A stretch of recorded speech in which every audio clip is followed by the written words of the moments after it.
Here are the parts to the rear clamshell pulley, which has been totally torn down and is going to be reassembled.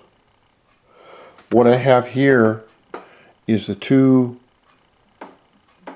bearings that go in the clamshell assembly, this part right here, the solid piece. These are the old ones, and these are the new ones, which I've had for a couple of years now, but this is the first time I've ever put them in. And I'll show you how this looks. What we have is we have our rear drive shaft here, okay? The inner bearing, which goes and fits, I'll just put that right there for now, but the inner bearing goes right in here like this, okay?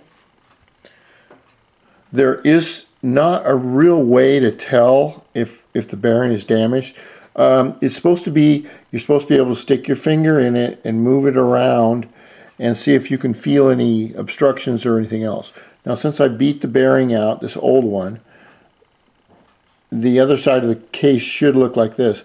So we have our bearing with all the writing on the outside. That should go to the outside or inside. Let's just say it should go facing that way. So it rides right here like this. Okay? Now, the inner bearing, which, if I can get this off, damn it. The inner bearing fits right here, or right in here. And that's held in place by a snap ring.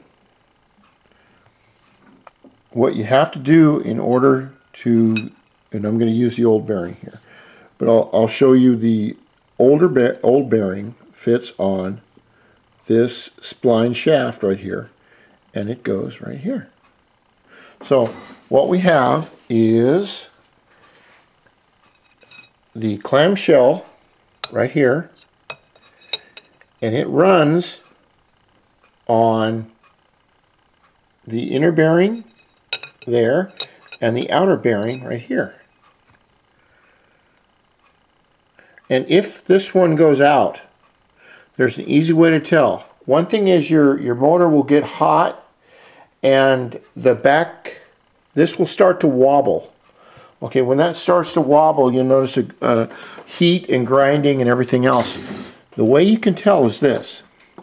Remember when I talked about the engines, as far as if you look carefully, they'll tell you what's wrong with them. And this one's had that problem. The aluminum case right here, okay,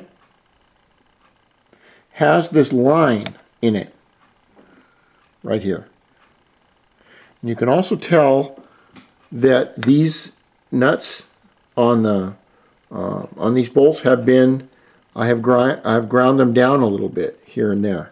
The reason for that is on the back of the stock clamshell pulley, and this goes against here, right here. You can see where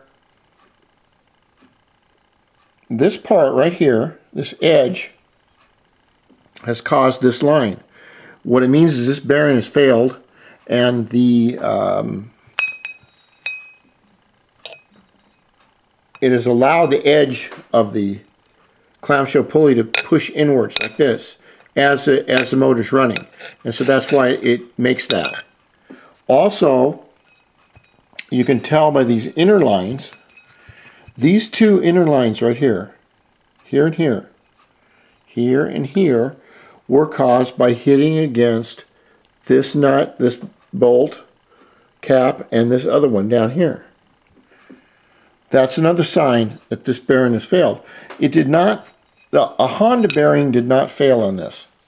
What failed is I bought this Chinese special rear clamshell that had ball bearings in it. It had ball bearings right down in here, right in here. They had ball bearings, and then they had a little metal thing over here. Or actually, it went on here somehow. But the bearings failed, and the only way I could really tell was to take my hand and stick it in the bearing, and I could feel broken roller bearings. These are full of, there's two types of bearings.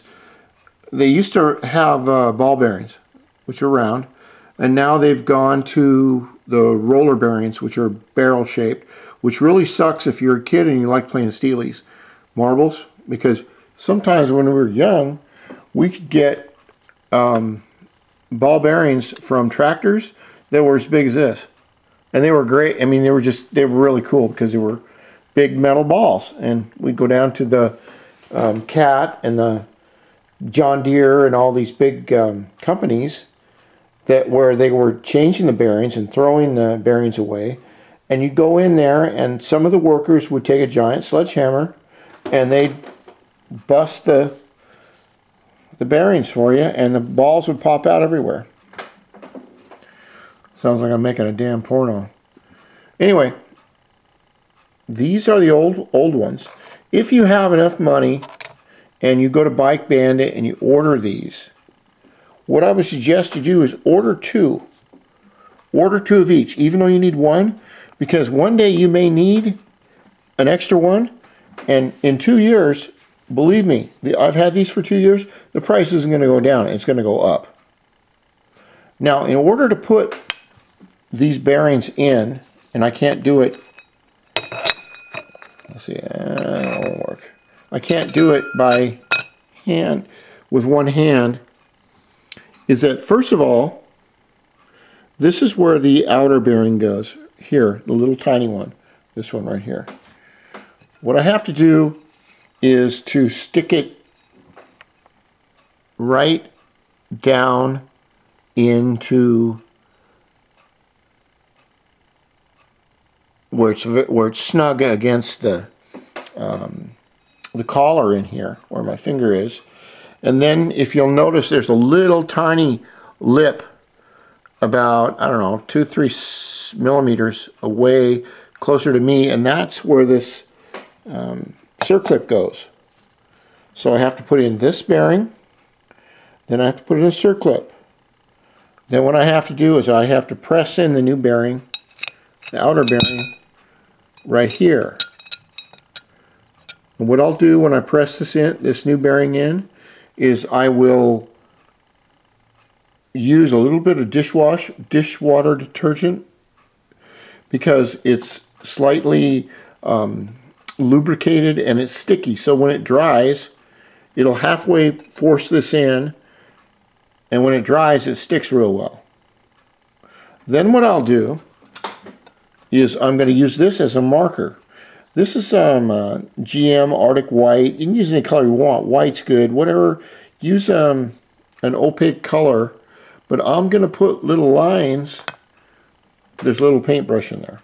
I'm going to put little lines, like a little line here, a little line here, little line here, and then on this side too.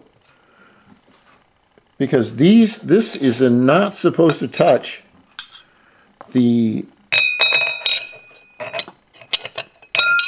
this at all. Now you can see when the bearing goes, you can see I don't know if you can see that. Let's see. Damn it. Come on, get there. Piece of crap. But you can see where the lines are. You see the lines right there? You see the edge right there? That's not supposed to do that. And when it gets that close, what happens is it makes that mark, plus it makes the marks on the bolts right there, which is not supposed to happen. I want to do this mainly because, I want to rebuild this mainly because I'm not sure what's caused the heat in the brakes over here, and it caused it to bind up. I have to find out what it is. I have to find out if it's a bearing down in here, which I doubt because that bearing hardly ever goes bad. I don't see any heat marks on this, which tells me it wasn't heat transferred to the wheels. I don't see any heat marks on the brake shoes. So it could be this bearing here, maybe not, or it could be the brake cable, which I have not changed since I bought the bike new in 1993. That may be it, since the brake cable is 25 years old. Maybe it failed and it was sticking and I didn't notice it. I just noticed it when I took the bike and brought her over to the other shop, and I pulled the brake on it, and the brakes stuck together. And I thought, that's odd. So anyway, I'm going to rebuild this back pulley clutch, and then we're going to get on to putting in either a heavy duty or a Kevlar belt, which I'll show you coming up next.